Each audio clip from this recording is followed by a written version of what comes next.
Ah, eu adoro o cheiro de desonestidade intelectual pela manhã.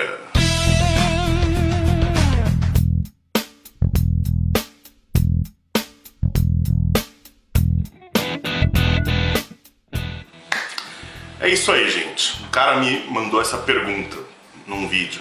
O que manipula o cérebro? Levanta a mão aí quem acha que tem alguma coisa estranha com essa pergunta, mesmo sem saber exatamente o que é. Acha que tem alguma coisa errada na forma da pergunta em si. Pois é, gente. Eu já vou explicar exatamente o que é que tem de errado com essa pergunta.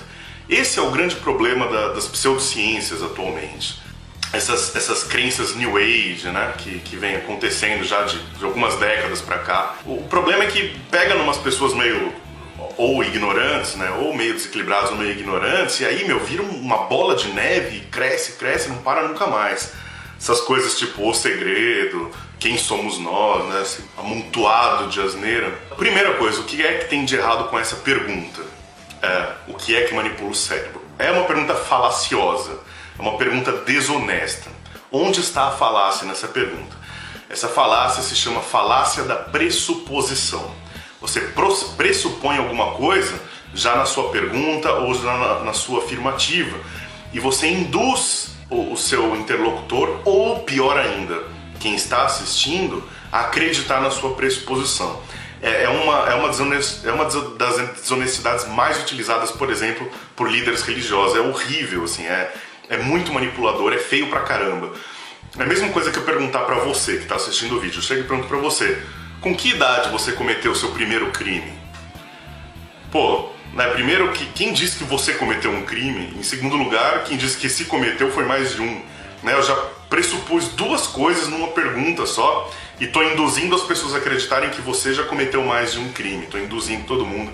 E você, às vezes, né, é que essa pergunta fica muito clara, a falácia, mas às vezes você pode se confundir até. Então vamos lá. Tem outros exemplos aqui, né? Eu tenho um documento de falácias que eu e o Pirula, a gente compilou junto, tal, para um curso que a gente dava. Mas outro exemplo aqui, ó. Quando você vai parar de bater na sua esposa? Concorda? Eu tô pressupondo, né? E todo mundo acredita que o cara bate na esposa. Onde você escondeu o dinheiro roubado? Vocês entenderam, né? São exemplos simples, deu para entender muito bem que falácia é essa. Mas não vale a pena fazer um vídeo só para falar que é falacioso, que é desonesto, piriri pororó. Eu resolvi aproveitar e pegar essa pergunta para explicar um pouco sobre o cérebro, o sistema nervoso central. Eu sei que tem muita gente que tem dúvida e muita gente que tem interesse. Então eu vou aproveitar o gancho e fazer um vídeo aqui de divulgação científica, por que não? Vou compilar muitas informações, então vai estar bastante simplificado, porque eu tô tentando fazer vídeos curtos, né? 10, 15 minutos, 20 estourando. Então vamos lá, vamos começar sem mais delongas. O que é o cérebro? O cérebro é o nome que a gente dá a vários órgãos que estão aqui dentro, na verdade, encéfalo, né? O cérebro seria o mesencéfalo, eu acho. Vários órgãos que estão contidos aqui em nós, humanos, no nosso caso, aqui na nossa caixa craniana. Aqui tem várias coisas dentro que faz parte de uma coisa chamada sistema nervoso central.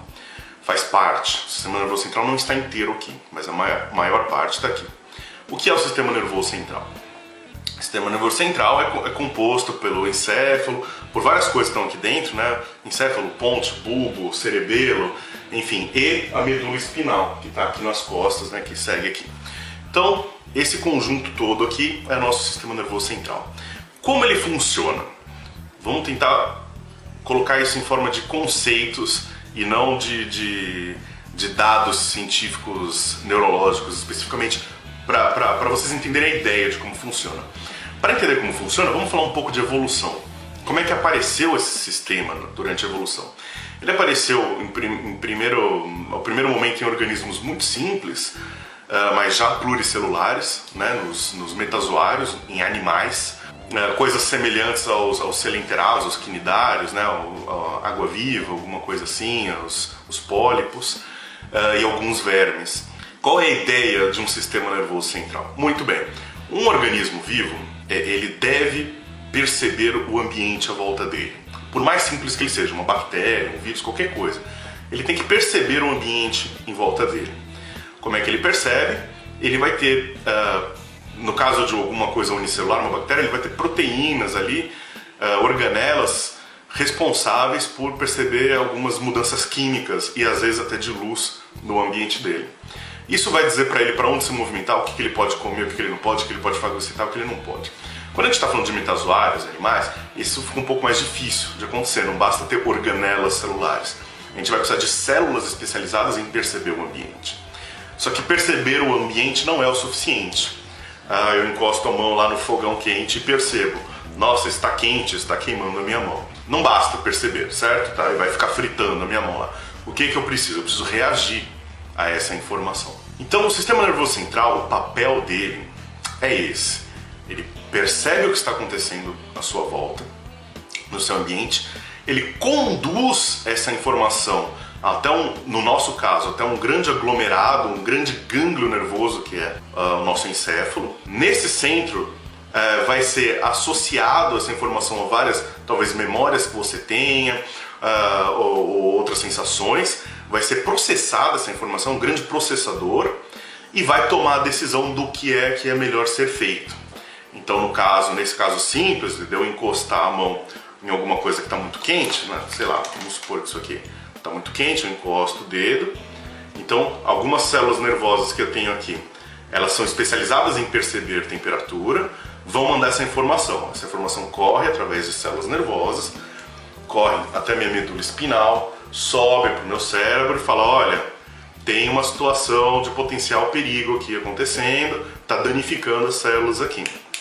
Aí o processador fala, bom, manda a ordem então para as placas motoras, para os músculos, para afastar esse estímulo. Manda essa ordem. Aí ele manda a ordem, vem para a medula espinal, volta por outra via, não é a mesma via. As vias nervosas são mão única, não é uma estrada de ida e volta. Então é uma estrada que vai e uma estrada que volta. Volta, chega aqui nas placas motoras, na minha musculatura e fala, tira o dedo daí, seu idiota, antes que aconteça alguma coisa séria. Aí você...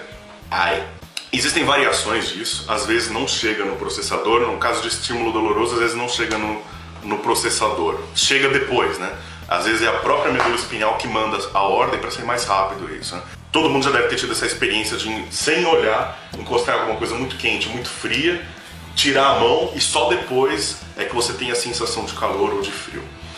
Então é para isso que serve o nosso sistema nervoso central, basicamente, tá? O conceito mais simples dele é perceber o ambiente, processar a informação e responder. Por que o cérebro? Por que está tudo concentrado aqui? Durante a evolução, conforme os animais foram ficando mais complexos, ou esses organismos, né, os metazoários foram ficando mais complexos, os órgãos sensoriais ou as células especializadas em perceber o ambiente começaram a se concentrar muito perto da onde era mais importante para o animal, que geralmente é por onde ele come. Porque você, né, é claro que tem que perceber quente, frio, essas coisas, mas as coisas mais apuradas tem que estar próximo da onde, no caso aqui na nossa boca, porque é onde a gente come.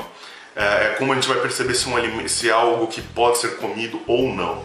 E olha que eu tô falando de vermes ainda. Então começa esse processo de encefalização, que é a formação de alguma coisa que a gente pode começar a chamar de cabeça. Então começa a concentrar essas células sensoriais, né, essa capacidade de perceber o ambiente muito próximo da boca do animal, ou sei lá, da entrada do tubo digestório, sei lá como você quiser chamar isso, para perceber luz, perceber algumas moléculas químicas.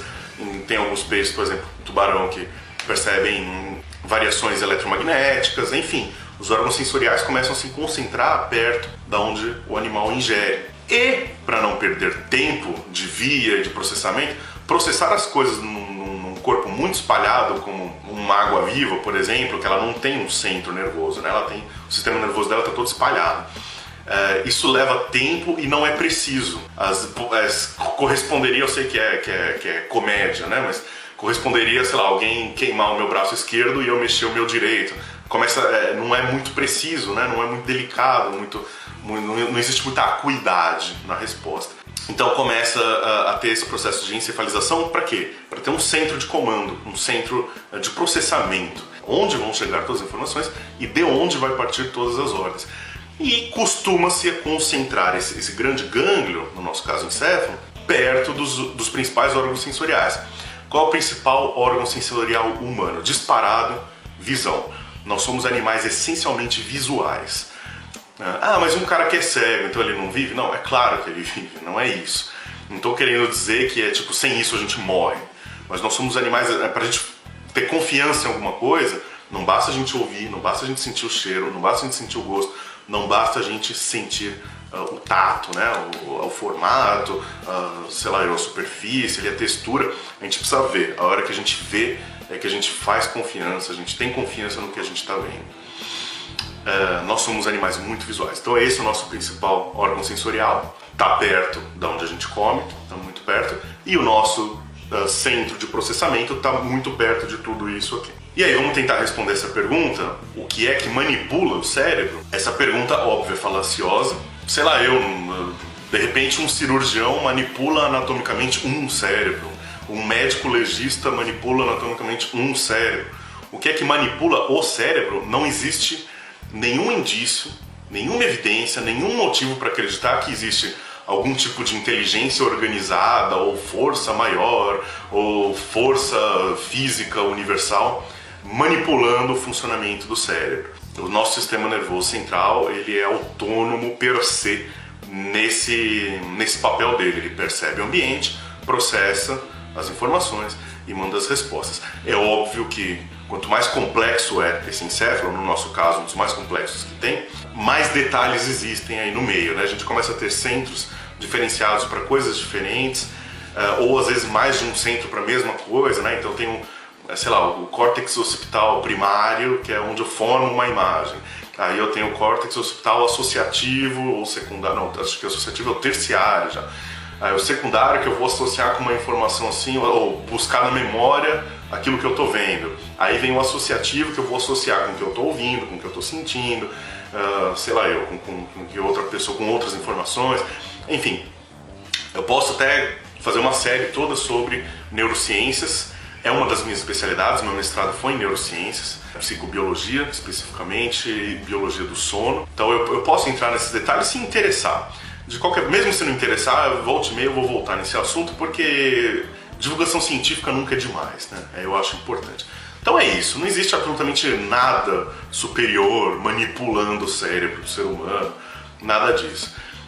Essas crenças New Age, assim, elas vieram para confundir tudo. Esse cara que sugeriu, falou assim, não, a quântica explica o que manipula o cérebro. A quântica, primeiro, é um adjetivo, você tem que ter alguma coisa, física quântica, mecânica quântica.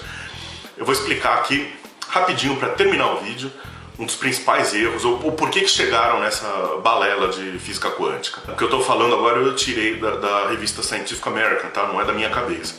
Um dos enunciados, o Tommy Shields, se estiver vendo esse vídeo, ele pode me corrigir, pode até fazer um vídeo me corrigindo.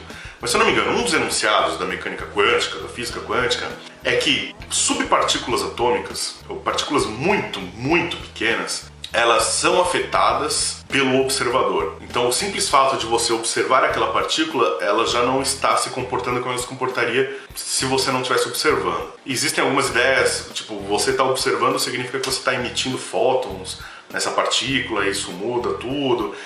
O fato é, pessoas muito desonestas pegaram esse conceito e transportaram para uma esfera que não tem nada a ver com física quântica, que é, se um observador pode afetar o comportamento ou a própria existência de subpartículas, então significa que o meu pensamento afeta a minha realidade, a minha volta. Aí começa aquela balela do segredo. Se você desejar muito uma coisa, essa coisa vai acontecer, o que eu acho um insulto para quem é paciente terminal de câncer, por exemplo. O cara não quer viver, né? O cara não deseja viver.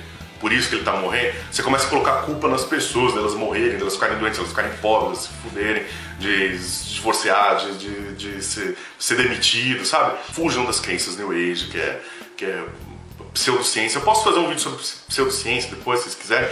Eu desenvolvi um material junto com o Pirula, inclusive, se ele... Posso até perguntar para ele se eu posso usar, eu posso fazer uma aulinha sobre pseudociências em geral, tá bom? Gente, é isso aí. Muito obrigado pela atenção. Espero que tenham gostado do vídeo. Tá aí a sua resposta. Rapaz, que eu não vou citar o nome. Pensa um pouco, tá? Não deixa essas bobagens aí te influenciarem. E procura saber o que é física quântica antes de começar a falar bobagem, tá bom? Grande abraço pra vocês, até o próximo vídeo.